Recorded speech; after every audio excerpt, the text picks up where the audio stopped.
Good evening, everyone. Welcome to the latest of our GAA Coach Webinar Series. Apologies for a slight delay, just a couple of technical issues on the back end. Tonight's session is being delivered by Ciaran Deely, sorry. Ciaran's topic is preparing David to face Goliath, a case study. So Ciaran will be presenting strategies and tips in preparing your team to face a better resource club or county.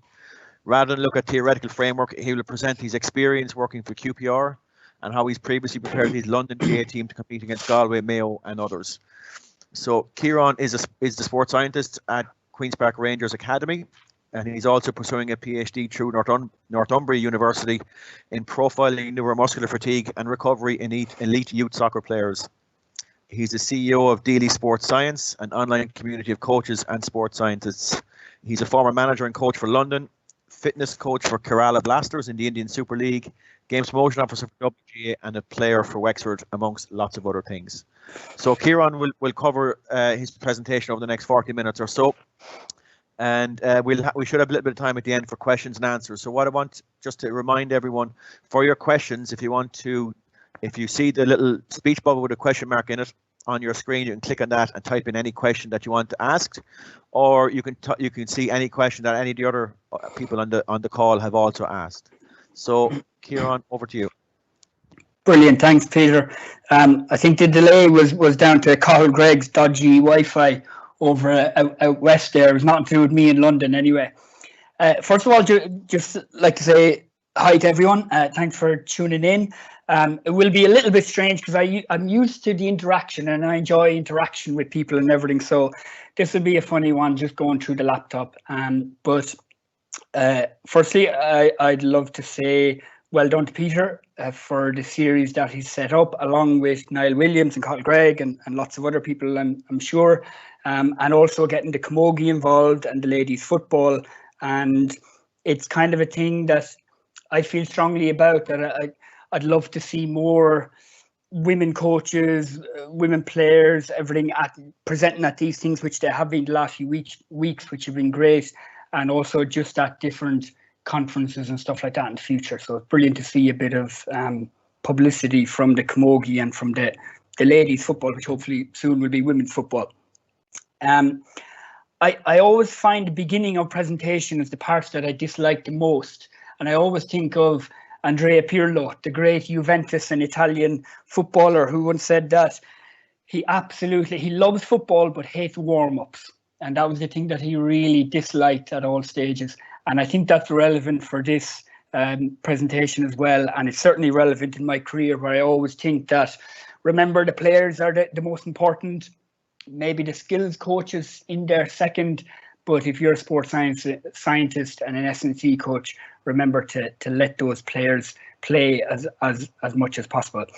So I've got quite a big presentation, purely because it's an area that I feel very, very passionate about. So I suppose at least it's not as if we're in a global pandemic where we're all going to be here for the next 3 months in our houses anyway, and we've no time to sit down and go through lots of stuff. So I'll stay as long as you want me to, Peter. I go through the presentation. Hopefully I won't speak too much, like my mother always tells me, but I'll gladly sit here afterwards and take any questions about anything really. I'm happy to take anything. Okay, just a brief little bit about the background, and not because I want to go on about anything like this, but I think it's probably relevant just for the presentation and everything like that. I watched Des Ryan, the great Des Ryan, on Tuesday night in a much fancier part of London than I'm in. He's only up the road, but he's in St Albans outside the M25, whereas I'm down and dirty in Enfield, but luckily have a nice house here anyway. And I saw Des wearing his Arsenal top, so I said, well, I better wear my QPR kit, because we may not be as good as them as a club, but we certainly have much cooler kit, I think. The other thing that I have as well, I saw Des had his Liam 2017, which is ages ago, when Galway won the Liam McCarthy Cup. So I said I better get a bit of Wexford in here as well. And when I look back over my career, I suppose if I look at Horswood in my club, I think of utter joy really for that period, and winning 4 senior titles, the first ever for the club, and just the friendships that I built up and the local guys that we played with and grew up with, and I got a lot of joy. And when I think of my Wexford career, my playing career, I know I'm probably known better now as a coach than as a player, but I did actually play a little bit. But I think of really be a kind of an unfulfilled career for a little bit of talent that I had. Probably came at the wrong time, where I was a small, slight fella, and we were coming up against the likes of Enda McNulty and Kieran McGeaney and the likes with Armagh, Tyrone and everything, and may not have suited me at that time during that era. But still got to play in Croke Park, got to play against the likes of Dublin in Leinster finals and Tyrone in All-Ireland semi-finals, and it was a great time also. I bring up the Wexford thing just because I think in some ways, sometimes the greatest players don't always become the best coaches. Now, it can happen. Zinedine Zidane is there after winning 3 Champions League finals with Real Madrid, but he's a little bit of a standoffish coach anyway. He doesn't get involved as much. But I think because in my own career, I experienced disappointment, being a sub, being dropped, being not booted off the panel, but being let go, some success, being captain of my county, playing in Croke Park. I kind of experienced a whole wide range of things. And I think that can stand you in good stead then when you want to become a coach, because the players that I dealt with then with London, and I deal with it on a day-to-day basis with QPR, I have that experience of what they're feeling and the disappointment. It's not all great. Like in some ways, a player who's naturally gifted might struggle as a coach because they might think, okay, well, I expect the player just to know what to do in those situations. So I've always felt that that's interesting and it's helpful. So I've worked I've been a player, manager, coach, and sports scientist, but really, essentially, I think of myself as a coach. And I kind of cut my teeth with Dublin GAA and some great people there with Temple Oak Sing Street, Ger O'Connor, the game's manager. And, you know, like I think now where you're doing relatively high level stuff and deep sports science stuff with QPR and with others. But I started out with trying to show a 4-year-old or 5-year-old in Bushy Park in Terranure how to kick the ball and how to solo and how to catch. And to me, that's the essence of coaching, is if you can do that, then you can do a lot. And that's always stood me in good stead, as I said, about teaching people and learning skill and skill acquisition, stuff like that. Okay, so sports scientist by trade. I've worked with QPR and Curl Blasters, as Peter said. Amazing experience in India and trained as that. And at the moment, you can probably see there on the right-hand side, starting into a PhD in sports science and also doing a UEFA B. So that'll be an interesting question for me into the future. Am I going to go down a lecturing route or sports science? Or, you know, sometimes I think, well, do you know what? Wouldn't it be really cool to apply the coaching and the managing that we did in Gaelic and apply it over into the into the football world, the soccer world, and see what we can do there. So that's an interesting one. And lastly, at the bottom, as Peter said, I set up Deely Sports Science, and I get a lot of joy out of that over the last year. Okay, so I'm going to tell you what this isn't, this presentation. So first of all, I thought I'd do one about sports science in Gaelic football and QPR, and I thought, okay, well, Shane Mangan did a really good presentation on tactical periodization last week. A lot of other people can probably do good presentations with that. So I said, okay, well, maybe I can do it on something else. Okay, so I said, well, let's do a case study about how I prepared London and the experiences that I used from QPR. So it's not what you should do. I'm not here definitely to tell you what you should do. I'm definitely not here to tell you or show you how to win All Ireland, because you'll see in a moment that we were well off that pace, obviously. It may or may not be applicable to your team. So I'm not going to stop on every slide and say, well, for your underage team, you could do this, or you could do that, or you could apply that, or you could adapt that, which you definitely can. I'm not saying that you can't, you 100% can, okay? But that's up to you to decide. So you need to take things and apply the principles to your team or to your club, okay?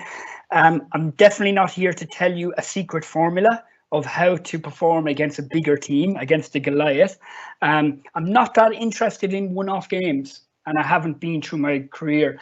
I'm a realist when it comes to sport and performance, so I'm more interested in actually how to set up the whole structure around the whole thing, rather than, well, how can you perform against in a one-off game. Now, we will touch on that a little bit later on.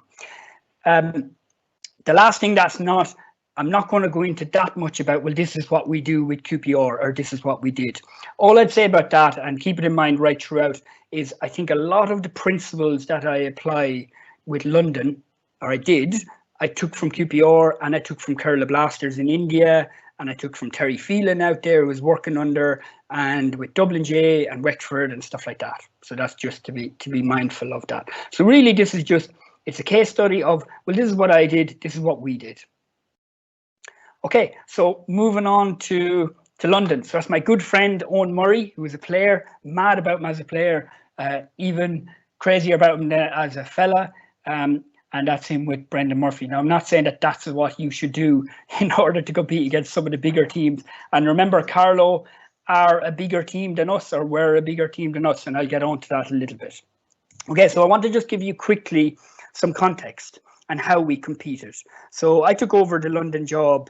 Well, initially I went in as a coach when I was with QPR. That was 2004 under Paul Coggins, head coach. Really enjoyed it. And at the end of that year, I said, okay, well, I'm going to take myself to India and work with the Kerala Blasters under Peter Taylor and the great Terry Phelan there. I got a call. Paul Coggins stepped down, and I got a call and said, well, okay, are you interested in taking over manager? And I said, all right, well, if I get a chance to do it my way, let's give this a go. Okay, so for the first 3 months of the season, I was based in India, so pre-Christmas. So I was working out of a hotel in Mumbai, in Goa, in Kochi, in Delhi, all over India.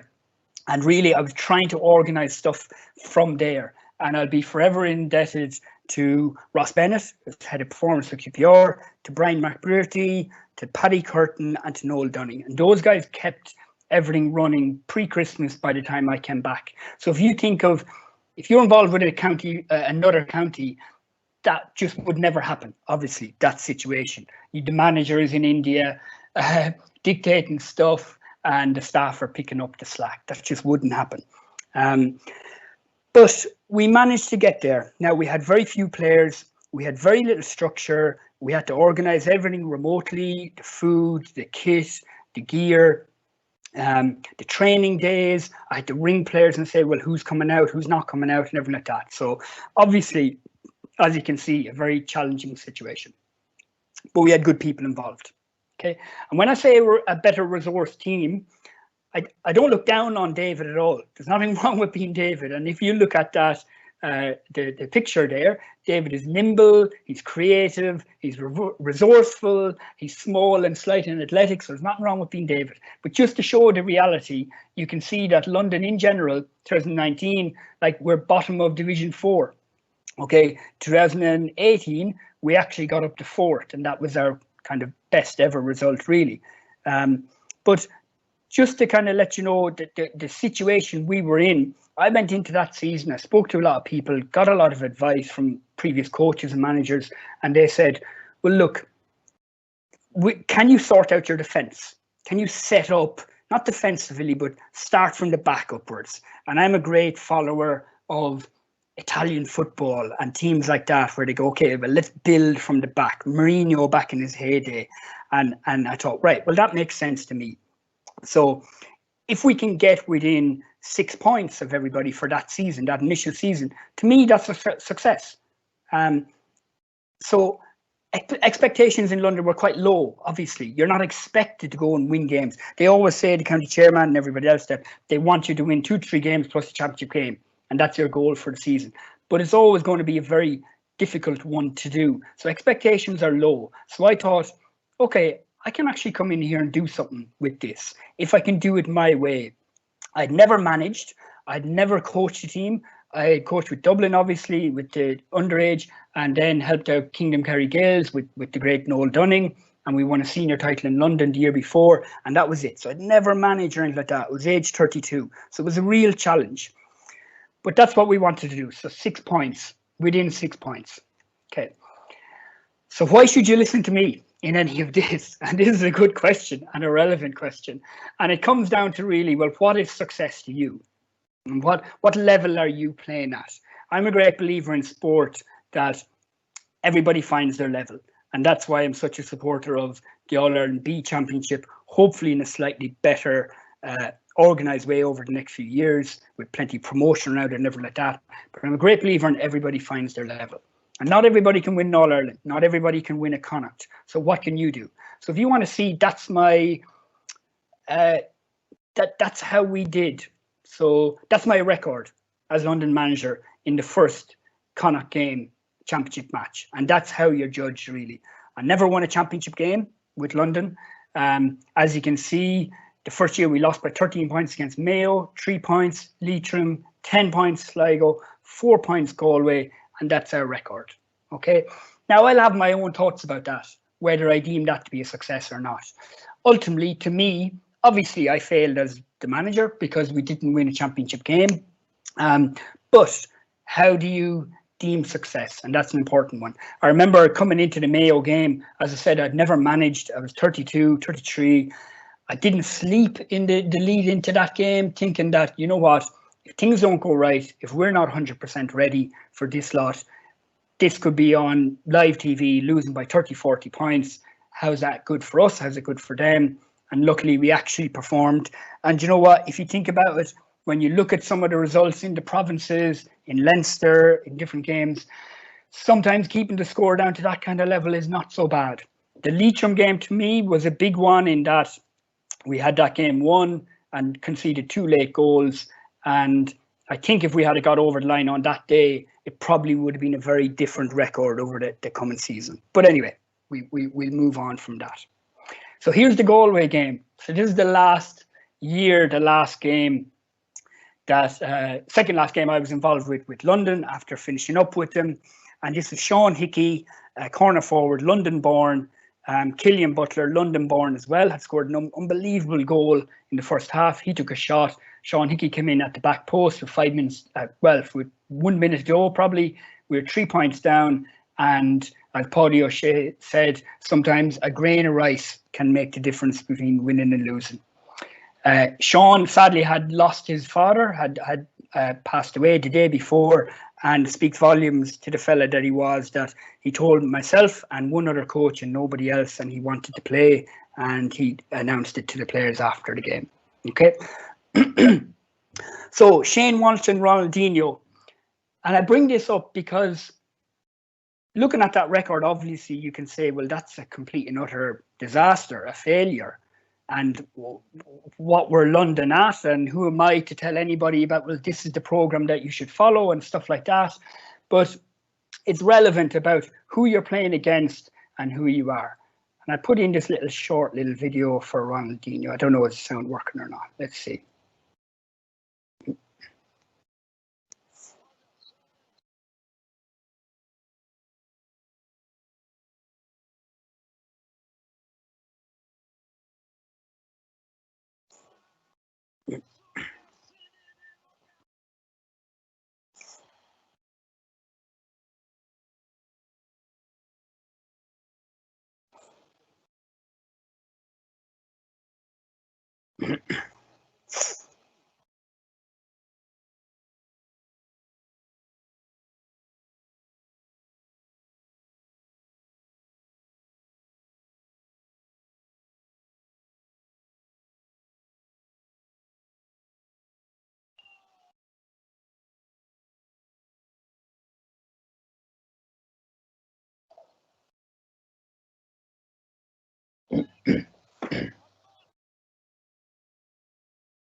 I hope the sound worked because it's quite good commentary, and I think Micheál Murray-Hurtig and some of Ger Canning might take a leaf out of the South American commentators.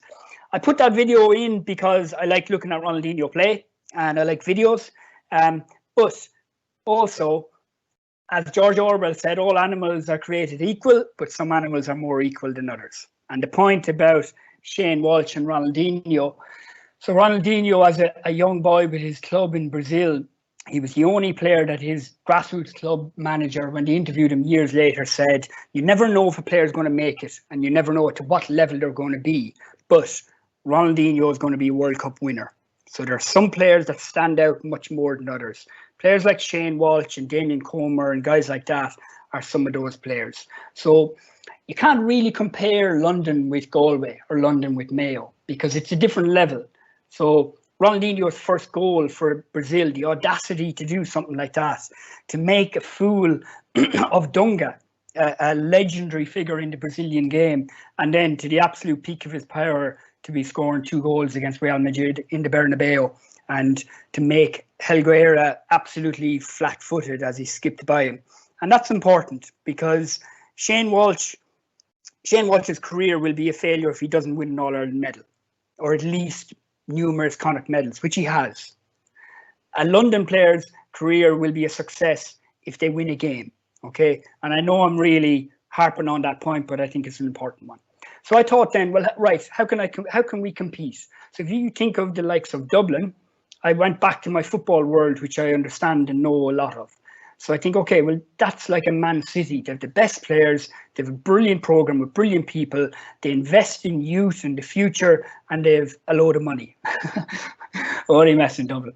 Okay, and then you look at the likes of Tyrone, and Tyrone people probably won't be happy if I say that they're lowly Southampton, but they're probably higher than that.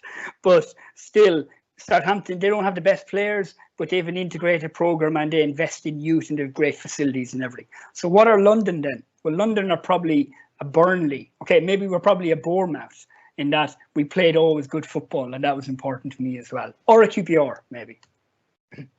So then I started breaking down analysing the opposition team. So when they have the best players, the funding, the facilities, the success or the history, well, on the other hand, maybe then they might have splits in the group. They might have wastage of funding, which they 100% do, I believe. They might be a little bit spoon-fed with the facilities. Nice, relaxed facility, nice environment. I was reading Sean Kavanagh's book the last few weeks, who's now my accountant with the business, and he said, brilliant facilities in Tyrone, and sometimes, you know what, it can be good to get back to little small facilities like your club and stuff like that because they keep you real. Okay, and the success in the history, well, maybe there's a short-term pressure to be successful and managers maybe only kept short-term, or they may be under huge pressure to succeed or to win games. So then I thought, okay, well, we don't have the best players, but we can build a core group. Now, we can do that by hopefully holding on to players, which is a problem for London, but also by really, really top-notch individualised coaching. And as regards wastage and funding, yeah, it can be a problem, 100%, but I like to keep things slimline. And I like to have a really innovative sports science team. And if we have crap facilities, which we definitely do, it might build resilience. Now, Ruislip is a great pitch, but training facilities on half a rugby pitch and things like that, but it will build resilience in our players. And we need to have good psychologists, good coaches, good, excellent support staff. And then we may not have had success in the past or history to tap into, but can I take these players on a bit of a journey? Can I build a siege mentality and a bit of a band of brothers kind of thinking amongst all the players? So this is the 6-step model then that I came up with. Okay, model of development and plus a little bit around performing on the big day. I'm looking at the girls clapping for the NHS workers outside. So I think about, okay, I need to think long term here. I need to think into the future. I need to make sure that planning and organization is absolutely excellent. It's the best that it can be. I need to have such a really good support staff around me. And I did right from the beginning when I was in India, and I delegated to those people through necessity, and they took over running the show. I came back then just before Christmas, and we got to show back on the road even further. I need to have the best sports science, and that's the kind of thing that, okay, not came naturally to me, but that was my experience and knowledge and my working environment. So that was something that I could definitely tap into. Then the coaching, and I always think, well, the coaching has to be world class. And that's what I said to the staff always, that I don't want to be a step up from what we had before, even though I was the coach before under Paul Coggins, but I want to be better than that. And I didn't want to be the best coach in Division 4 of the National League. Or I didn't want to even be, right, well, it's the best coaching in the GAA. I said, I want it to be world class. I want to be to the best that it possibly could be. And how I personally have always done that is I went and I looked at, well, let's read about, let's watch the best in the world then. So try and get speaking to Jim Gavin, try and read about him, everything about what he's doing, all his interviews. There are many of them. And he's very forthright, as we know. Jim McGuinness, I met in Beijing on my travels, tapping into that. But also then, what does Jose Mourinho do? What does Pep Guardiola? What does some random basketball team, high school over in America, how do they set up their coaching? And then I wanted to reflect at all stages. I wanted to be an open book and reflect and be open to feedback and open to criticism as well.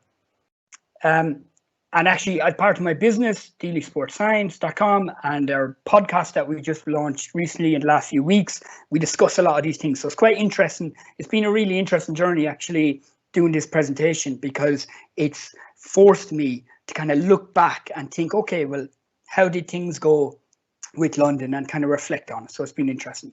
Okay, first one, long-term plan. So you've got a long-term plan, and then this fella turns up. So Muggsy turns up, rocks up into London. And I say that with the absolute best intentions, because actually, despite what some people think, Muggsy was absolutely brilliant for us. And he had a way of getting the troops together, getting into a tight little group, and he helped us a lot through his experiences with Tyrone, and he was brilliant. But that was obviously part of the challenge of London, that it's very difficult to think about long-term stuff, because players come and go, squads change over, and there's nothing you can do about that. Okay, but what we needed to do was that I and the staff and the team needed to have belief. I needed to have a lot of patience and think, okay, well, this is not going to change overnight. And luckily with London, as I said, the county board, the expectations are quite low. Okay, I'd be probably highly critical of the county chairman in London, but I give him one thing, that there was a certain amount of patience there to allow me to do it my way. You have to have courage. You need a good value system. And when I talk about values, I mean, Des Ryan spoke about some really good values the other night, and it's about respect, resilience, resourcefulness, being a good person, helping players, whether they're the best player or not player, and all those kind of things. The mission, I wanted to make London GAA a serious inter-county team. Now take from that what you may. So I have my own ideas, but I wanted them not to be serious in their outlook. There was a little bit of that, but I wanted other teams to start taking London seriously and start fearing London a little bit. Now we were unfortunately, we suffered because of that. We were a product of that, because the better we began to play, the more teams then came over to London and took us seriously, and they were staying one step ahead of us then. Planning and organising. Okay, so I thought, well, I'm going to play to my strengths. It comes naturally to me as a sports scientist. Sports scientists are organised, they're diligent, they like data, they like details, they're connecting with people, they're collaborating, they're bringing people together. So I thought, okay, well, let's use that as well as I can. One of the best things I did was I took in a head of operations, so Brian McBrearty at the beginning, and then Joe Coulter later on, and as assistant manager, both lads. And they really helped as regards the details. But one thing I would mention about that, if anybody is looking for an operations person, get a coach, get somebody who understands, the game. They don't have to be the best coach, but somebody who's a football person or a sporting person, so they understand. You don't need just somebody to do an Excel sheet or something like that, just an organizer. You need somebody who gets the team, who understands the team, can feel them. This was all very closely linked to coaching, obviously, and I'll mention that later on, just about organising the sessions and stuff like that. And also, I needed to delegate a lot. And that, as I said, came quite naturally, I think. The other big thing, and I suppose it comes into the culture, and actually something I needed to mention on the last slide, was in ways I needed to change the culture of London GAA as much as possible. Now, Paul Coggins was very successful when he was there, but the culture was slightly different, and I wanted to bring that into a kind of a modern era. The big thing, and I always mentioned it to a good staff member, Dr. Sean Carmody, maybe he's listening, who's just finished with QPR and he's moving up to Liverpool FC to his PhD and work with them under Klopp. And he was involved with us with London. And I said always that we need to tap into what London have. Like, what is London as a city? It's dynamic, it's modern, it's young, it's interesting, it's a bit crazy, it's creative, and we need to tap into that. And that's what I wanted us to be. And that's why I brought in a lot of good young people, staff, which I'll cover in a second. And that's what we want to tap into. And that's why as well, I got chatting to Paul Galvin and Harry Redknapp and Bernard Jackman and whoever it was. And I said, okay, well, let's get these people involved because it's interesting and it's different. And I want to show the players, okay, we're serious about this. Okay. But the whole culture of the setup and the planning and the organising was player ownership. And when I think back now and I've listened to Eddie Jones' podcast and stuff like that, that's the way sport is going.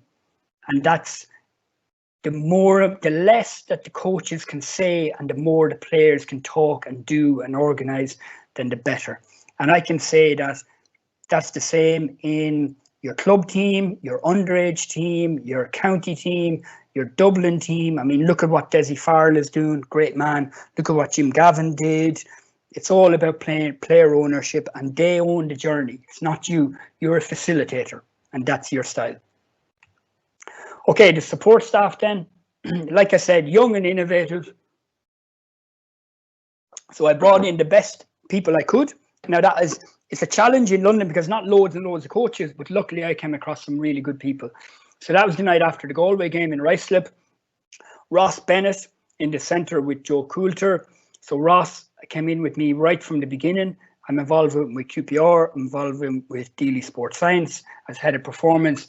And all I can say about Ross is I hope everybody finds somebody like that in their career, in their working life, who you can just buzz off as much with and who understand each other and can do lots of good stuff with, okay, as regards your work. And that's really, really important. I think his wife said something like that at their wedding, which I couldn't go to. I had to stay away from it. It was too difficult for me. And Joe Coulter then as well as my assistant manager, and he's involved with DSS. He was brilliant at all stages as well and just understood me and understood the setup. Michael Maher, who's now the London manager, and he was being brilliant as a coach coming from the football world, the soccer world. Adrian Creamer behind came from Watford Football Club. Colm Smith came from Chelsea Women and now West Ham Women Football Team. Diarmuid O'Donoghue came from Fulham Academy. So I tried to get in the best of the best that I could get access to. I also made sure to have a mentor. And I heard Des speaking about Liam Hennessy and others and Eamon O'Shea. I watched Eamon O'Shea's talk here last day and it was brilliant. I loved it. Completely different than my kind of way of doing it, but I loved it. And I'm a big fan of Tipperary hurling. So Noel Dunning was my mentor and Aidan O'Brien back with Wexford, who was my school teacher and coach with Hoards Wood, were my mentors and I could speak to and ask. And then I wanted people to be critical and to ask questions and to challenge. But on the other hand, it was one philosophy, and my philosophy and the lads' philosophy that we came up with. Everyone had a job description, and then after every year, I changed it up. So Alex Ferguson and others, every few years, they brought in new assistant coaches, new head coaches, and just to have a difference and challenge people differently. So that was my setup, the matrix with Neo and Trinity. And obviously the players are at the centre of that, and I had all these different people to take care of. And that was probably coming from QPR, I suppose, just that experience of working in a high performance unit and having the analysts and the coaches and the medical. But I tried to go a little bit deeper and say, okay, well, that's not a player, it's a person. And you try and manage that person. And also with the coaching, I wanted them to coach the detail. I didn't want them just to put on sessions for the sake of it, or do a drill or a practice or a phase of play because, well, let's just do a phase of play, an attacking phase of play. Well, why? Why are we doing that tonight? What outcomes are we looking for? The analysis I'll come on to later, which is really interesting, individual analysis. And as regards the medical, I call it care, because we had plenty of issues about looking after young Irish fellas over in London on their own without their family, and some of the issues that they throw up. Okay, my approach about the coaching in sports science then was, the lads used to slag me, the physios, Ronan O'Sullivan, he used to say, Ciaran's always saying, well, I wonder if we could something. And that's how I try to approach it, that we'd be sitting down for dinner and say, well, do you know what? Do you know what would be interesting? If we could look at this, if we could get somebody in, if we could get a psychologist in to do one-on-ones with specific players, or if we could get the nutritionist to do like click and share with those groups or them groups. I wonder if we could devise a specific speed plan for certain players that really need it. Or I wonder if, you know, we could bring in Bernard Jackman or whatever it was. And that's how I tried to kind of gain those inches. Of course, when you're coming from the sports science world, you have to be careful that you don't tip the scales too much into the sports science. And that was something I think I suffered a little bit at the beginning, probably the first year, where I thought, okay, let's get all these sports science things in and it'll be brilliant and everything. But ultimately, the coaching is so important as well.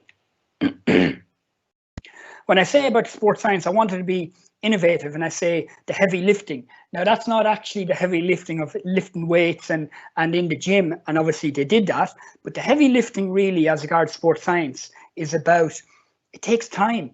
It takes a lot of time, sports science. Good sports science takes time. And as you can see there, like from the beginning, London had none of this. A lot of GAA teams had none of this. The top teams did. So we said, okay, well, we're going to gain a few inches here by introducing this stuff.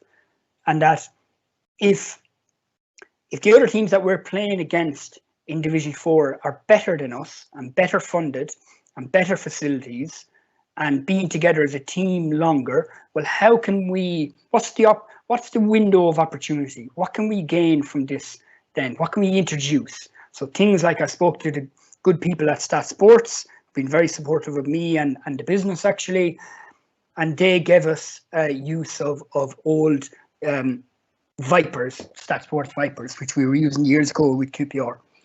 And from that then you can get the high speed running, the distance, accel, decel, max speed, sprint distance, all that. And also then we started prescribing sessions, what we wanted, how high the load, how low, and I'll show that in a second. And obviously we were lucky with Smarter Base from Croke Park as well, which they gave lots of teams. So these then were the daily sports science data.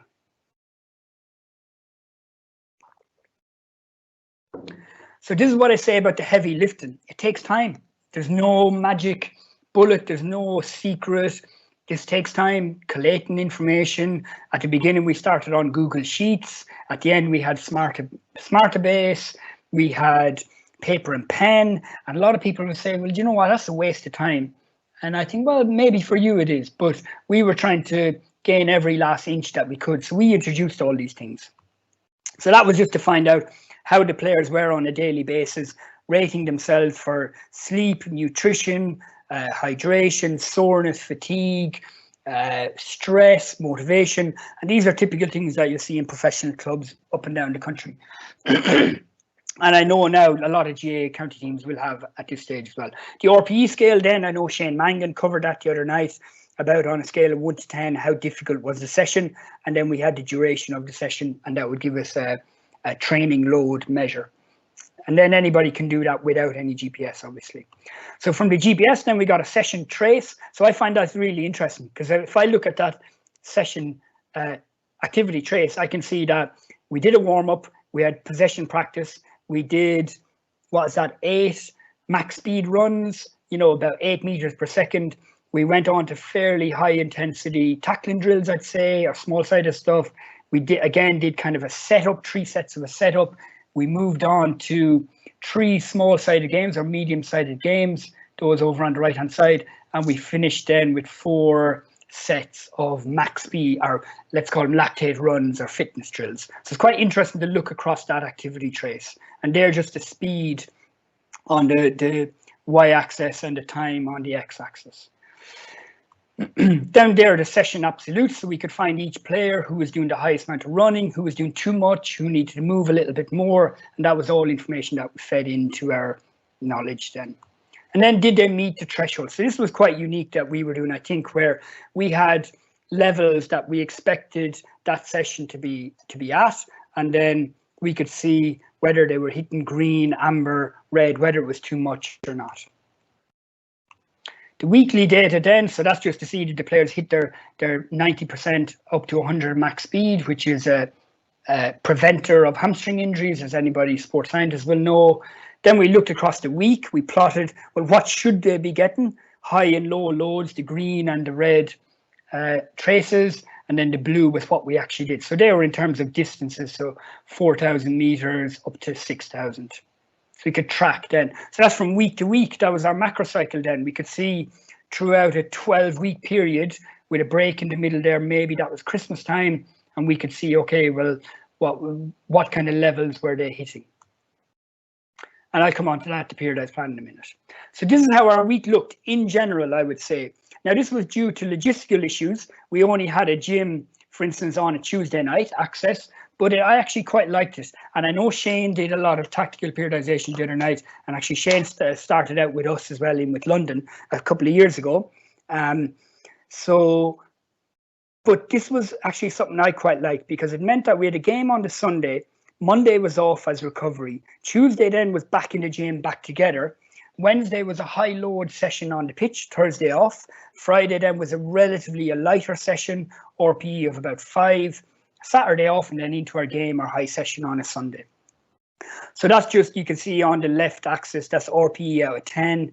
The blue line is duration on the right, and then the days of the week. So here's how we designed our training week. And this is how we didn't have the players, we didn't have all the resources and everything like that, but we said, well, I want our setup to be absolutely integrated together.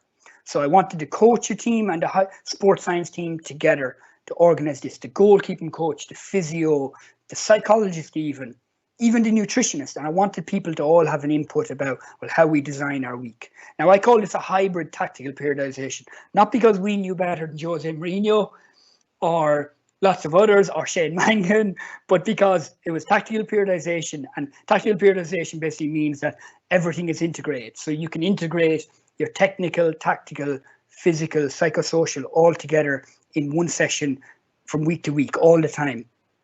So all your fitness work is done with the ball and stuff like that. Now, we weren't that. So I do believe in isolating some components of fitness and some components of skill acquisition, overloading that, and that's how they learn. And there's been such a shift away from drills and unopposed skills practice in the last few years that it's practically a dirty word to say, you know, drills. But drills are okay too. They've had a place in sports since the dawn of time, and they still will in many years' time again. Obviously, games-based approach is the best, but sometimes you have to isolate something. As we say in QPR, we bring it back to the lab, practice it, overload it, fix it, and then you integrate it back into your match situation then from there. Okay, Chris Ramsey was on our podcast a couple of weeks ago, the Locker Room podcast, and he said, QPR technical director, he said that you don't give a young primary school child a really difficult maths equation, long division, and say, okay, let that be the learner. So let the game be the learner and you solve that. You don't do that. You build blocks all the way up. You build a foundation, the easy stuff, and you keep adding layers to it. So we tried to have all that. So I call it hybrid because we had isolated fitness work, isolated skills work, but also game-specific work and phases of play also. We always looked, well, you can have your plan, but you always go back to, well, what did the game teach you then from the week before? And that's called in the EIS over here, English Institute of Sport, which a few good Irish lads are in. They call that performance backwards approach. So you say, so for instance, myself and Ross Bennett largely would sit down and plan out this for the coming week. And we'd have all different things in the different sessions, as you can see. But for instance, if we are beaten by Limerick, or worse, beaten by them Carlow lads, Turlock and Stevie Poacher, and we were cleaned out in midfield on kickouts, well then obviously on Wednesday night, what's the first thing we're going to do regardless of the plan in place? We're going to work on kickouts. So that's your performance backwards approach. So get your plan in place, but always be open to changes. I'm going to go quickly through the rest of sports science and S&C work because there's so much in it. But I just want to show that sports science is logical and it's a lot of common sense, but there's a lot of heavy lifting, a lot of hard work, long hours, a lot of planning and stuff like that. And a lot of people don't want to do that. But I said, okay, well, this is a chance for us to grab a few yards on the opposition. So these are all the things that the S&C, Colin Smith, mostly Ross Bennett, obviously, Michael Milan, all lads now who actually are working in professional football over in London, which is brilliant. And a lot of other people, interns and stuff like that. And I got people in to help out as much as I can. But as you can see, they had to do the periodized plan, the locomotive skills, the fitness testing, gym, rehab, recovery. But I saw that as a chance for us to steal a march. Okay, everything had to be individualized. So that in terms of the locomotive continuum over on the left-hand side, also the physical development programs for every player. This is not different than any other, a lot of other good teams I know, obviously, but we tried to make everything individual. The fitness work, then the criteria-based fitness testing, we tried to have, well, there's certain expectations that players needed to hit. So we broke it down, and instead of going top third, middle third, and bottom third, we said, okay, well, what's our expectations? Where should they be? So green then are the players actually who are hitting the levels that we expect and that we want. Amber are areas of development, and red then need to get a move on.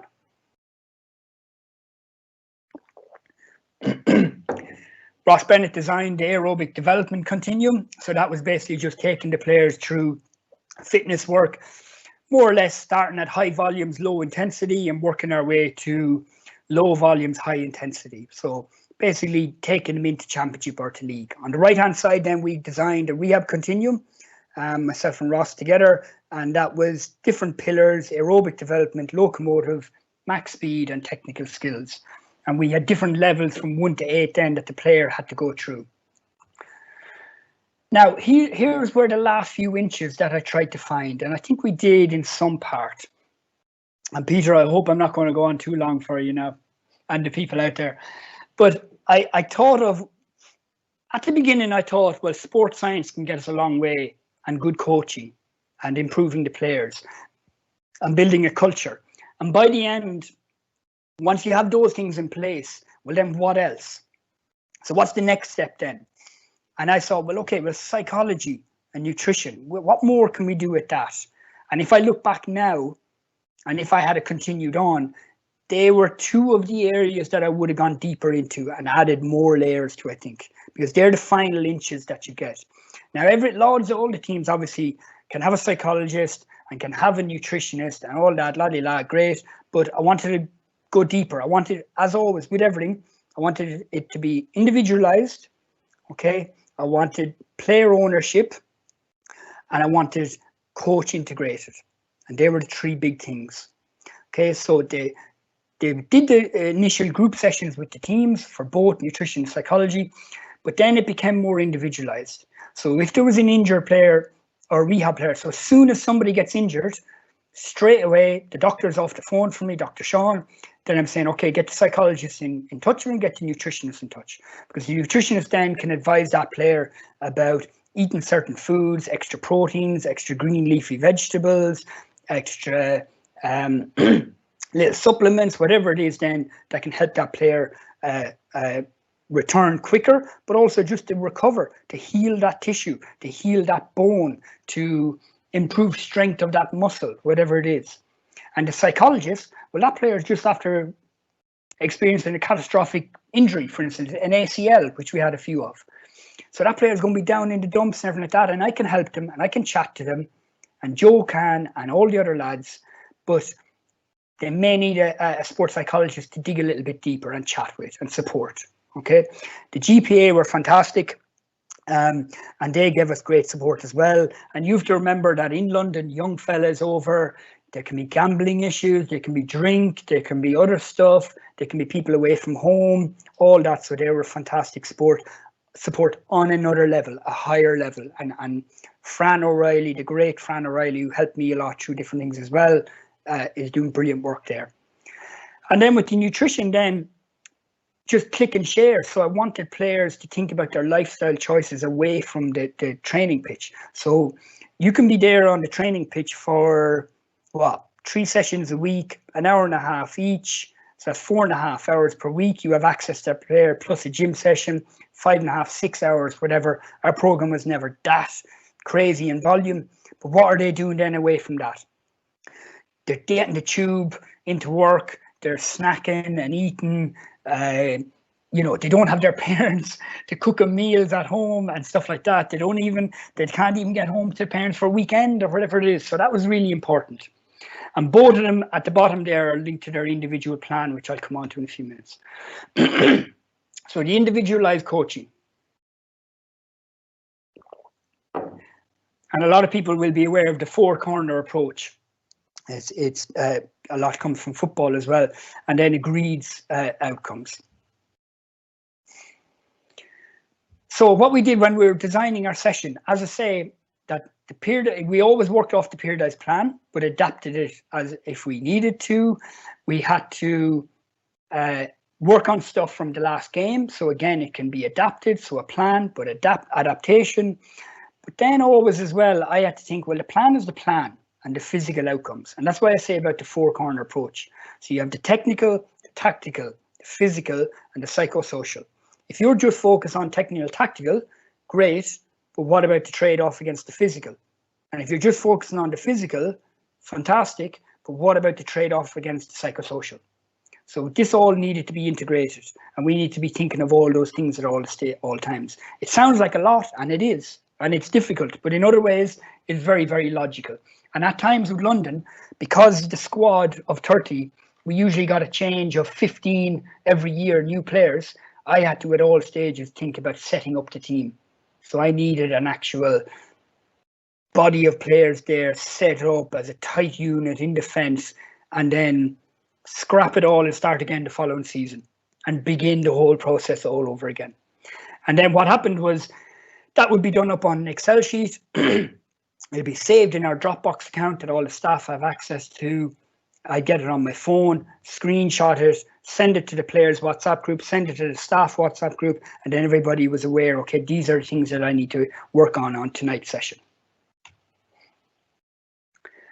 So MDT team, that's our multidisciplinary team. That's our sports science, our coaching, psychologist, medical.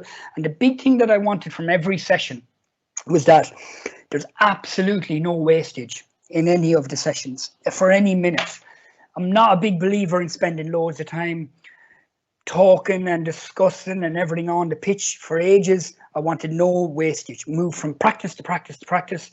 Okay, debrief. So bring the players in and ask them, what do you feel? What did you expect? How could you have done better? Briefly, 3 points, only 3 points, and then back in we go, or even less. Okay, so I needed to think, is every player going to achieve their specific outcomes in every session?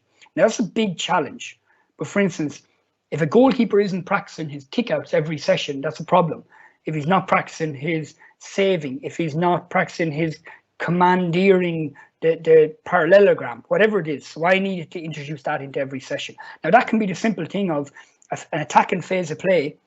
And to start off, instead of me just knocking the ball into a player, the goalkeeper first kicked it out and then we play. So it can be simple things like that, very, very simple. And that was coach-led. And then on the other side, the S&C-led made sure that we had to have the locomotive skills, the aerobic development. Now, if you see on the right-hand side then, that's our session plan. So we nearly always, we'd have our warm-up, we'd move into our locomotive skills. So that's ASAP, acceleration, deceleration, speed, agility, plyometrics. Normally go into principles of play, a phase of play, some sort of games, small-sided games, medium-sided, large-sided, and then finish off with fitness development. Now, performance analysis is something that I love. And I think about the generalist versus the specialist. Okay, and actually the podcast coming out this week with Rich Clark from the UK SCA over here in England. we spoke a lot about this and what's it best to be, a specialist or a generalist. And I love this picture of Guardiola where he's just won the Premier League, he's heading back on his flight, and all he wants to do is start analysing the game. Season is finished, and yet he wants to start analysing the game and looking at things and how can we improve. And that to me is the beauty of the performance analysis. And that's why I'm myself, I'm probably a generalist. I like to tap into sports science, coaching, performance analysis, medical, rehab. But you need to find your way and see what you like. So the performance analyst then, this was all about player ownership. So I tried to get good work that we were doing. So for instance, over the 4 seasons, I think the amount that I was speaking started high and got less and less and less and less and less and less. And the players started really low and they started going higher and higher and higher and higher. So it was this perfect X-shape graph, whatever you want to call it. And my goal by the end was, could I say hardly nothing at all? Could I get to the stage where in our team meetings, which we had lots of, could I just introduce the topic and then the players take it over and then I facilitate that conversation and I guide it along the way?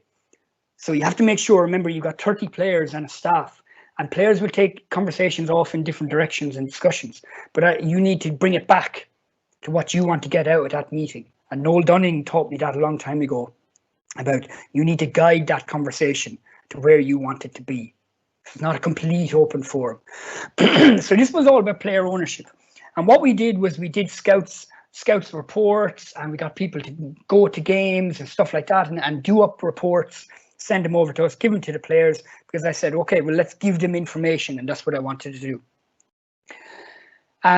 But also then, by the end, we wanted to have the players doing actually the opposition clips. So we had Huddle. We were lucky enough to have Huddle, which is a brilliant online video sharing platform.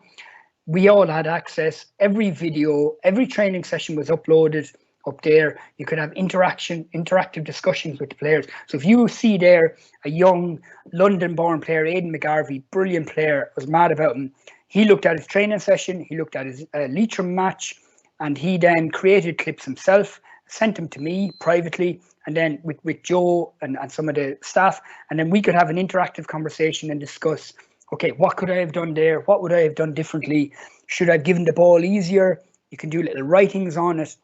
And I love that, because that's proper coaching. And remember, in Gaelic games, because you're not full-time, in QPR you can do that, sit down with the player and spend an hour with them after lunch in the performance analysis suite. In Gaelic games, you don't have access, you're remote. So as much as possible, you want to do things remotely, online if possible, like that. So that was a big thing. By the end of it, we had the players doing the opposition clips. So we actually didn't do the clips ourselves as a staff. So the players would go in, Matt Moynihan, our own Flanagan was going to be marking Shane Walsh. So then we uploaded 4 to 5 games of Galway from the National League. Owen Flanagan then had to go in himself along with another centre back, who was sub or whatever, and they had to create the clips of Shane Walsh, because it meant that they knew exactly then what type of player Shane Walsh was. Did he like moving off his left or right, a dip of his shoulder, what positions he would get in, and they would teach the rest of us, because remember, the players know far more than us. So bringing it all together then with the unit and the individual. So in GAA, the focus a lot of times is on the team. Now, myself and Ross are completing the UEFA B, coaching at the badge at the moment, and they're always talking about the team, the unit, the individual. And a lot of times the unit and individual get left behind a bit. So that was how I was trying to focus on the individual. So as Jim Gavin said, instead of being or not exactly his words, but I didn't want an experiment like Pavlov's dogs, where they do whatever you say, or they're a product of the environment or different stimuli. I was thinking more about Maslow's hierarchy of needs. And at the very pinnacle of that is the self-actualization. And every player wanted to be better. And you help yourself to help the team. And that was our focus at all stages. So we broke it down into position essentials. So this is all work from the players. This is none of our work. So in our meetings and our training camps in Ireland and our away games, which were brilliant for us, they would actually get into their little groups, and facilitated by us, obviously, they would come up with what they wanted to call themselves. So the mongrels, the generals, the line breakers, the match winners. And then what they would do is to have a bit of fun with it, to come up with their picture, to say, okay, well, what is it that we actually do? And what do we need to be then? What are the characteristics that we need to have to be good at that? And we were getting to the stage where we're even starting to look at the performance fitness testing and profiling the player. So if we wanted a wing back for London, if you're not really, really fit, aerobic fitness, or you're not fast, you're probably not going to play wing back for us. It's probably not going to happen. And also the psychological strength-based competency quizzes and interviews. And listen, all these things are online, available for anybody who wants. And over on our website, obviously. And just to dig into what type of person are we looking for certain positions. And then obviously principal, sub-principal, Shane covered that last week. And then they would come up with a kind of a summary of the stuff that they needed to be. So out of all of those 10 or 15 things, well, what do they actually need to be? And we call these the position essentials. And the pivot man, that's normally our number 10, our Owen Murray or our Jarlath Brannigan or somebody like that, and what they needed to be and what they needed to do. So for instance, if a player, our number 10, didn't know how to dictate the game tempo, or he wasn't always getting on the ball all the time, well, either he needs to improve on that or he's not going to be a number 10 for us. Okay, so we gave them specific job descriptions and roles. The IAP process then, so finishing off this, that's the individual action plan. And this was something that it was interesting. We were concurrently doing this in London. It was being done in QPR Academy, and when we brought Bernard Jackman across, he was actually doing it in the Dragons Rugby Club as a team as well. And this is where, and you can call it ILP or player performance plan or person performance, whatever you want. We call it individual action plan. And again, we worked across the four corners: technical, tactical, physical, psychosocial. And we brought everything with it. So the sport science, the huddle, the analysis, the position essentials, everything that it had to be. And it was player-led, as always, and coach facilitated. We initially did it in our January training camp and then throughout the season a number of times as well. And it really became the cornerstone of all our work. So when we were sitting down to design the session plan, we were thinking, well, how does this fall into the player individual action plan? So again, I'm sure anybody who is involved with London will know who that our number 10 is, one of my favorite players. And this was a really good example because it had lots of detail and it was specific and relevant and measurable. So we had a mission statement from the player. So what do they want to be? So Liam Gavigan was something like, I wanted to be the best player in Division 4 and I wanted to lead the team as captain, something like that. His super strength was breaking lines at speed and getting critical scores. That's what he was good at. Your super strength. What are you absolutely best at? And then this was down to the player and the coach then coming up with these, as I say, technical, tactical, physical, psychosocial. And they had to be specific. You couldn't say, well, I want to improve my kicking. Because I'm like, okay, well, what kind of kicking? What are you talking about in that? I need more than that. So what type of kicking? What range? What feet? What distance? What type of pass? Is it shooting? Is it, what is it? And then it needs to be relevant. So for instance, for our centre forward, probably didn't care whether he could catch a high ball. Maybe. I'm just trying to think. Maybe it wasn't applicable. Or maybe our corner forward wasn't the one who was tracking all the time, so not applicable to them. And then it had to be measurable, if at all possible. And that was easy with the physical stuff, but a little bit trickier then with the psychosocial and the technical tactical. But we were getting there. Number 6 then was reflection. And I like to think that, like, I'm good friends with a lot of journalists, and you think it's hard at the top. You think it's hard, being in Division 1 and everything like that, and it is. But God, it's hard in Division 4. And any of the managers, coaches and players will tell you that. It's a tough gig back down there. You have very few people at the games, everything like that, and it's a tough gig, tricky one. So we had a strategy of plan, do, and review, and we would always review. Now, when I say reflection is brutal, it was absolutely brutal, and I put myself at the top of that. I always questioned myself first. It was first, second, and last. So what could I have done better? What did I not do well enough? Could we have been fitter? Could we have? By the way, we never lost a game because of our fitness, and that was a tribute to Ross Bennett and the players, I think. But what else did we train too hard on the Friday night before the match Sunday? Were my tactics not right? Did I not give them enough information? Did I give them too much information? Do we need to do more plyometrics on the field? Do we need to change the gym program? What about the nutrition? Is it good enough? It was always a reflection and go, well, I'm going to be brutally honest with myself. Okay. And we were ferocious learners, the whole lot of us. So we were all the time trying to read and learn about stuff. And as I said, listen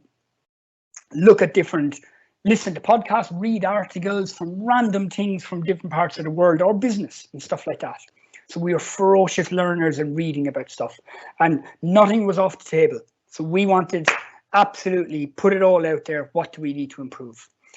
And the good thing was that because we lost so many games, like a winning game sometimes and a winning team can hide problems underneath. So you can be doing, the thing that you're doing is not so great and there's issues there, but when you win the game and nobody cares, like, okay, who cares? We won, that's all that matters. Whereas we were like, we had to continually analyze ourselves all the time and say, well, what do we need to do better? And I would say, leave your ego at the door and do that because it's important. I put in next season because every year we said, right, well, what next? What can we do? Like Dublin do this. I saw Dublin doing a warm-up in Croke Park one night in National League night before our game. And I said, okay, I like that. That's something we can do. I saw Tyrone set up on the kickouts, opposition press. Right, that's what we can do. What next? What next? What next? But having said that, I didn't want to always say, well, we'll do it next season. We'll do it afterwards, because I wanted to do it. Well, let's do it now. Let's do it now. Let's not wait. Very briefly then, that's the 6-step model of development. As regards Championship Day, my good friend Terry Phelan, former Irish player and a great man, still working out in Kerala Blasters, who I spent a lot of time with during my time out there, and a good friend. And his old thing was always, and it stuck with me, about, well, everybody needs to know their role. You need to be very, very specific. You need a job description and follow that. And the other thing he always said was, enjoy yourself. He said, lads, just go out and enjoy yourself. And enjoy the occasion, enjoy the match. Okay. I laugh when I look at that picture, because when I say about our home, Ruislip was our home, our fortress. And that was in the lead up to the Galway game. And I asked the county board to bring in the sidelines of the pitch by 2 meters on each side. So we'd lose. The Galway boys, whippersnappers flying down the wing, the Corofin lads would have 4 meters less on altogether. The county board, of course, chickened out of it somewhat and got scared, but I think in the end they managed to bring it in by 1.5 meters on each side. So I don't know the Galway noticed, but our pitch was definitely narrower on that. And my attitude to that, Mickey Hart tried to hide that Tyrone didn't change their sidelines when they were playing Dublin. It's your home. You do as you please with your home. Jose Mourinho used to put the sprinklers on or dry out the pitch or whatever. That's your home and you do as you please. I always told the players then that you can do things on that day that you never thought possible. So on the big day, I've seen players do things that, wow, I've never seen that before. I've done myself on a big day. I never thought I had that in me, and I actually did. And you have to grasp that opportunity. And my job and the coach's job always was to get the players up to that finishing line. And I did a vlog, it's over on my website, about the championship week, preparing for a championship match, and what things you had to do, the analysis, the coaching, the nutrition, the meetings, and all that stuff. And your job was to provide the players with information about the opposition, the tactics. Your job was to set them up so that they have a chance. And I always said to the London lads, with 10 minutes to go, if you're still in the game and you have a chance to get across the line, well, we can't ask for more than that. Thierry Henry said in his autobiography about Pep Guardiola with Barcelona, with that brilliant 2009 to 2011 team, that Guardiola's job was to get the ball from the goalkeeper through the defending third, through the middle third, into the attacking third. That's his job, to get the players in certain positions and combinations and sequences. And after that, in the final third, Thierry Henry on the left, Lionel Messi in the centre, and Eto'o on the right. Then you do as you please. So that's where the creativity comes into it. These are things that I got wrong and the lessons learned. I know it's a cliche, but it's a cliche for the reason. The relationship with the person, with the player, is the absolute key. And that comes before everything. It comes before coaching, comes before sports science and everything like that. That's the key. You also need to manage up. It's probably something that I didn't get right. Lost my position with London because of it, even after having pints with the chairman in Croke Park one day at Congress. But you have to manage up also, and that was a good lesson for me for the rest of my career. Noel Dunning always told me, go with your gut. Always go with your gut. About setups, about teams, about picking players, about subs. Go with your gut. And I think it's a brilliant piece of advice. I think as well that when you're the manager, if you can do less coaching, more managing, it's more important. And I think the likes of Jim Gavin probably have that with Jason Sherlock there previously. Even more or so we never pushed our players too much. But obviously when you're with London and things are a little bit different and level of player you're with, players can pick up injuries. And unfortunately for us, we had critical injuries, let's say in our last season, Liam Gavigan, Killian Butler, lads like that, getting injured. And we can't afford, lower down teams can't afford to lose players. So that's a critical. So even sometimes like Harry Redknapp, he was in QPR. You can't say he wasn't a coach. You can't even say his knowledge was amazing about football, but he had a feel for the team. He had a feel for what go together and how to get the best out of players. And maybe sometimes we should have said, even if it wasn't physically the right thing to do, maybe we should have said, you know what, lads, take the next 3 or 4 days off. Let's see you on Thursday night. And that can be a big thing. There could have been a bit more focus on players' lifestyle. Now, obviously, that's a player ownership thing, and the lads could have done more, I think, at times. But away from training, what are they doing? There are times when you have to compromise your values and rules for the Mavericks. And there's a great story about Alex Ferguson and Eric Cantona where Ferguson told all the players to turn up in their club suits. Cantona turned up late for civic reception in his jeans and a bomber jacket. And Ferguson goes around laughing, telling all the players, Jesus, would you look at Cantona? Isn't that brilliant? So with the Mavericks, you have to compromise sometimes. And then, do you know what? It's all about the next game. No matter how frustrated you get, it has to be about the next game at all stages.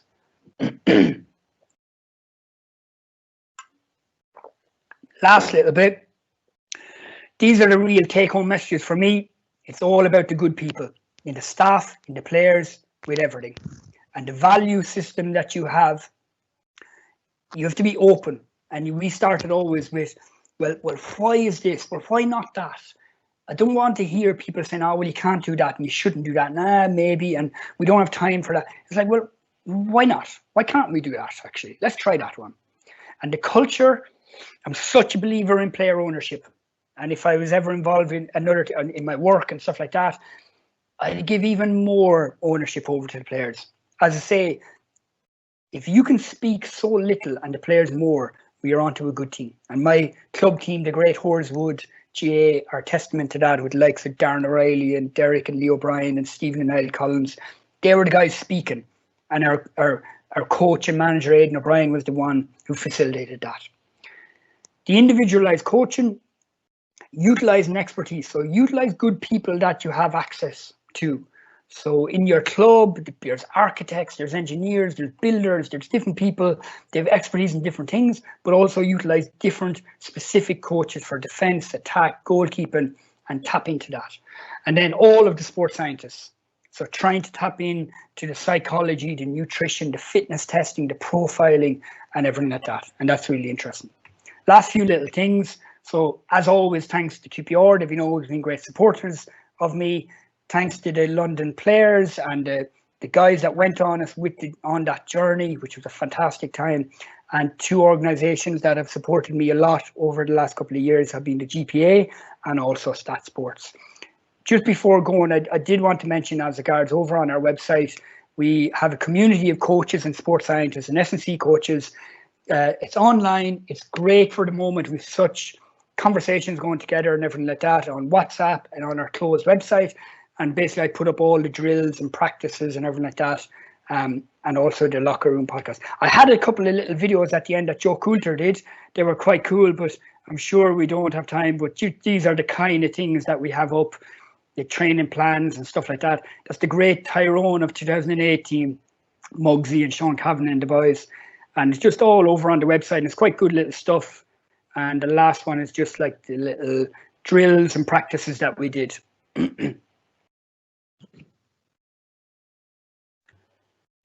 So Peter, that's it. I'm sorry it took so long. I'm sorry it was so long, but this is an area that I'm so passionate about and it's so interesting. And there's lots of contact details there if anybody wants to get in contact. But I know it's late, but if anyone has any questions, I'll gladly stick around and answer. Thanks, Ciaran. We were late starting, but we thought we'd never stop at the same time. Thanks for that. That was a fantastic presentation. There's been a number of questions come in from a few guys, and we might stay around for another 10 minutes or so just to work through some of these questions, just to be fair to everybody. Yeah. We've had a lot of speakers over the last number of weeks talking about mentors that they've had and coaches that they work with, and you mentioned a number of people there. What type of questions or themes, or what are you asking those guys? Well, the times that I spoke to those lads mostly were actually when things weren't going right. So when I was down. So when I remember, for instance, the first season that I was involved, and as I said, we tried to keep within 6 points of everyone, and we didn't against Mayo, fine.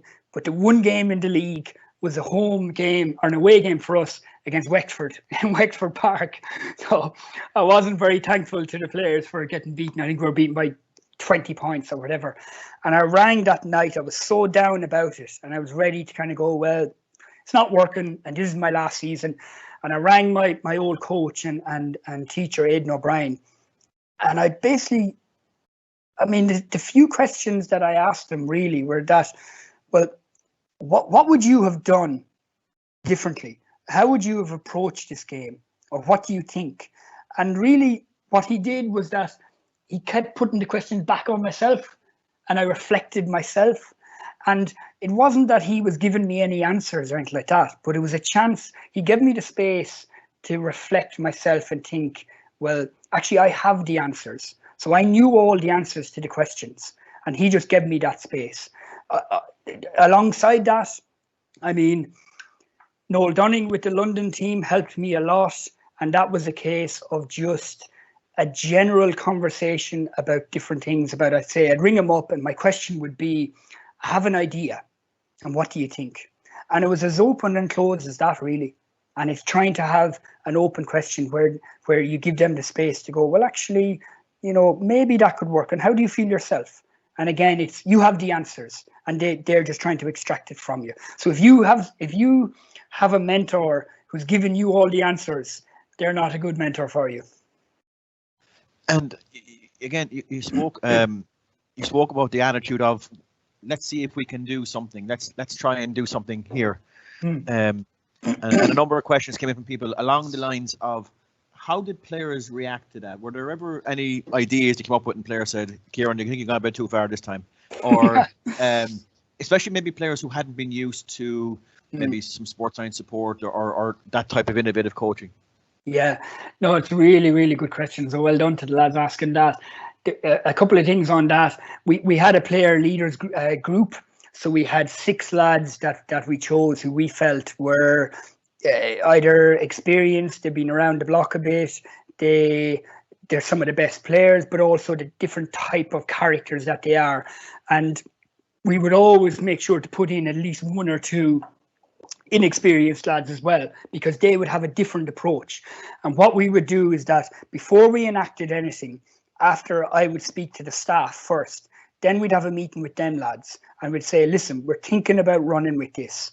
Now, in general, they were very supportive of it, but they also threw out the issues, the potential issues about, well, this could come up and maybe players may have issues with that. So it was a good forum to kind of speak through those things.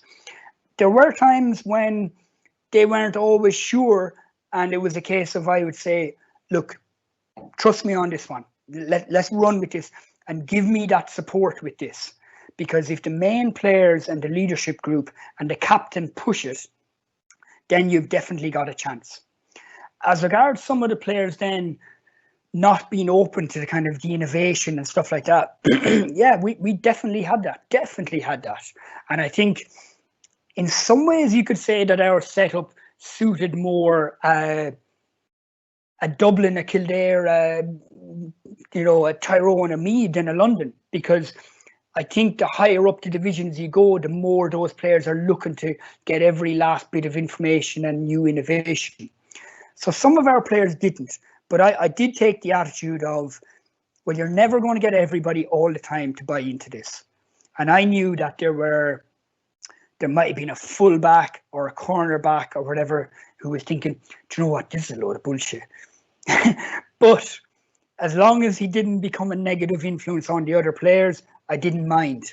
And that's what I mean about like managing the kind of mavericks of like, well, let him, but as long as it doesn't affect other people. And that you'll normally have a third of the player who will 100% back you in everything. There'll be a middle third who will basically kind of go with the flow. And there'll be hopefully smaller than a lower third who will question and everything like that. And that's just the way coaching is. And you mentioned the various pillars then that you built things around, and you mentioned Shane Mangan's session there last week as well, and it's all related. What would a typical what would a training session look like, and would you try and cover each of those pillars each time, or would you try and space them out over the week to make sure each got a sufficient period of time across a week? Yeah, no, it's a good question. So how a training would look, first of all, okay, so we had a game on a Sunday, let's say a National League game in Ruislip on a Sunday. So Monday we would have off, players would do their own recovery. Tuesday would be a gym session, so that'd be a group gym session, 60 minutes, 45 minutes, maybe 60 minutes, RPE of about 7. Okay, that would be a strength and power-based session. Wednesday night then on the pitch, so that would generally be depending on the time of the season. But let's say if it's the week of a match, it's probably going to be a 75-minute session. Outside matches will probably be a 90-minute session. RPE for that would be, depending again if there was a game before the weekend and a game after, let's just say might be a 7 out of 10. Thursday would be off. Some players I know would do an additional gym session or kind of stability session, mobility session on the Thursday. Pitch again on the Friday. The Friday would be about a 60-minute session. I don't believe in less than 60 minutes because I think 45 is too short. You don't get through enough. So 60 minutes. RPE would be about a 5 for that session, and Saturday off into Sunday. Now, in terms of hitting different pillars throughout that week, definitely not. You don't hit all pillars on the one night. Like Shane Mangan, as he said, he called them principles and sub-principles. So for instance, if I run with that, his terminology, what I would say is on the Tuesday or on the Wednesday night, we'd probably work on our defense. Okay, so we might work on defending as a unit, as a tight unit, when the opposition have the ball and you're set up. Okay, so the yin and the yang of coaching. So the defenders are working on defending as a unit, but obviously the attackers then are working on controlled possession, keeping the ball outside a defense that's set up. Okay, so then on the Friday night, I'm going to work on the opposites. So I'm going to focus more on the attack. And I normally like to have the last session before the match to be focused on attack. So I'll do the opposite. So on Friday night, I'll work on the attack, but the counter attack. Okay, and the yang of that, the defense, they're not going to be well set up. So they're going to work on their defending out of balance. So they're trying to get back into position, and that will generally be a full length or 3/4 length where some of the defenders are in place, others are out of position, the attackers get the ball and they're sprinting forward on the counter-attack. So in that way, you're covering 4 major bases of 2 defensive setups, 2 attacking setups throughout the week. And then you drip in other stuff, like in your possession practice, you might work on tackling or boxes work or your kicking or whatever. So they're like your kind of subcategories, let's say. And for clubs then maybe that have either less access to players or maybe less of a setup than that, if they were only going, for example, a couple of times a week, what would your advice be for those clubs? Well, actually, the club season or the club week, club setup lends itself quite well to a really good periodized week. Because if you think of the professional football world, like they will train Monday, Tuesday, maybe Wednesday, Thursday, Friday, match Saturday, off Sunday. Okay, so they'll generally have, like on the graph I was shown, they'll have an up and down. So Monday will be very light, Tuesday will be high, Wednesday will be off, Thursday will be relatively high, Friday really low, and then match. So if you think of your club week, you have all that, only take out the 2 sessions because you're only going to train two nights a week. So you can still do the same. So I would say to club coaches, pick 1 session and do your hard work that night. Okay, generally do it, please, further away from your match. So on your Tuesday night. So if you train Tuesday and Friday, make your session Friday light, make your session Tuesday hard, working on your fitness. In terms of then what to do, a really easy way of thinking about, and obviously, as I say, Peter, you can go deep into these things, but really easy way to think about is Tuesday night, then your conditioning session, have everything small-sided. So do your tackling, your 1v1, 2v2, small-sided games, 5v5s, do your shuttle runs, your fitness work, whatever it is. And then on your Friday, do your expansive work. So a large-sided game, phase of play, kicking drills, everything is going to be slightly lighter. Everything is going to be more focused on the match for the weekend. So that's a kind of a nice, easy way of thinking. Tuesday night, small-sided, intense. Friday night, expansive and less intense. And I really like the David versus Goliath analogy that you were using there at the start, because all of us, I think, look, the vast majority of us are involved with the teams that are David rather than the Goliaths, unfortunately. But very often, whether it's a club level or county level, when a championship draw is made, a number of players might say, well, we're not going to win those games, are we? You know, if there's a group of 3 or 4 in a county and you happen to be drawn out against 2 particularly strong clubs, you might. How would you keep motivation going for those type of players? Yeah, I mean, in my own experience, and I suppose like I can only speak about my own experience and see if it's applicable to your own. But we thought of those days and as a challenge, as an opportunity. And it's all about how you frame it. So you as the coach or the manager, if you're from the very beginning of the season saying, Jesus, you know, we're playing Galway or we're playing Kyle Nairn at club or we're playing Corofin, sure, how can we beat Corofin? You know, a Galway club team, let's say as an example. Well, you need to frame that right from the beginning because we knew with London, we knew who we were going to be playing months in advance. Okay, so what we did was how we framed it. And also we prepared for it. And how we prepared for it was throughout our league, let's say we had to play Leitrim, Limerick, Waterford, Wicklow, Laois and Derry. Now we knew the Laois and Derry games are going to be very difficult. So then we said, okay, we're probably not going to win those games in our league. We're going to put all our focus on winning the matches against Leitrim, Waterford, Wicklow, whatever. But against Laois and Derry, it's going to be basically a dry run of the big match against a really tough team, the Corofin. So we're going to put in certain things in place then to practice for that day. So we would replicate a lot of stuff.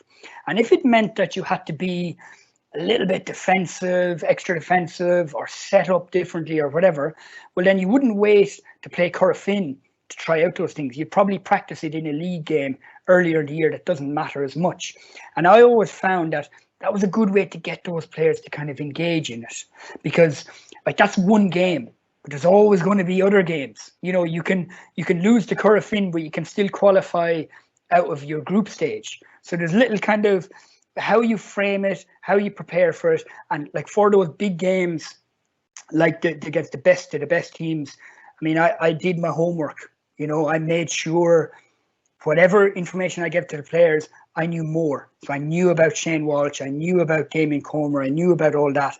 So that's where, in ways, the manager and the coach in preparation for Corofin, you have to keep up your side of the deal. You have to prepare the players. You have to do your homework. You have to get your information. The players then have to keep up their side of the deal. And they need to see this, okay, this is an opportunity for me to challenge myself against the best of the best. And I think most players will enjoy that experience. Like, who doesn't want to challenge themselves playing against Corofin and show what they can do personally? Yeah, I think it's a great attitude to have for it. And I think it's a really good approach. Just before we finish up, then again, you mentioned a lot of mentors and people you've worked with and spoken to. What maybe was the best piece of advice that you were given that you did follow? I mean, I suppose like the one that always stuck with me, and I did say it already probably in the presentation, sorry for being a disappointment, but it's to go with your gut. You know, it's really to go with your gut, especially as manager, because as a coach, like, you have a different role as a coach. It's a very, very different thing being a coach and a manager. And I learned that, like, I was a coach of the London team at 31, and then I was manager at 32. And you have so many different things to take care of, you know, to look after that player and to deal with dropping players and to deal with subbing players. And it's a tough gig. But I think to go with your gut on everything is the best way, because like, you're in the position because you're good. There's something about you. Nobody gives you a manager position, a local club manager position, or a coach because, you know, well, you've got nothing. You've got something. You've got some experience or some knowledge. So tap into that knowledge. And actually, the other one, and again, Noel Dunning, who was my mentor, was the one who said it to me, is to be straight with players. And that was a challenge for me. Like, at the beginning, I was young. I had played with some of those players. I played against some of those players. And it was a challenge to just be brutally honest. And I think I got better at it over the years. And that was from good advice from Noel about just tell them straight up. Because how many times have you heard a player saying, do you know what, I wish he had been up front with me. I wish he just had told me the truth. Or if I'm not good enough, say, well, look, this is what you need to improve on, and just be brutally honest. I think as regards, just to diverge slightly, as regards little bits of advice I could give, like the experience of coaching the kids down in the park, age 5, was amazing. And that stayed with me all through my career in lots of different roles. And so what I'd say to people is just get out and coach, you know, just get involved, help with this team, help with that team. And I know the great thing with the GAA is that that's what people do. It's built on volunteerism of people helping out, you know, down at the local club. Like Tommy Walsh goes down and helps his local kids team and stuff like that. And it's built on that. But if anybody who's wanting to take coaching a little bit more serious, or sports science or S&C, get out and just get involved and coach and help, because you learn something from everything. You learn something from it, including like your webinars and stuff. And the other thing is, like, I used to read books about coaching and sports science and everything like that. And obviously I do, you know, tap into a lot of that stuff. But what I do now actually is I read books about individuals. So I read about Guardiola, I read about Klopp, about Mourinho, about Arrigo Sacchi back in the 1990s and 80s, Italian football. I read articles about like, just be a bit of a sponge for knowledge like that, and go and get information. Like, watch the Michael Jordan documentary and stuff like that. But just be a bit of a sponge and take on information, because you learn lots.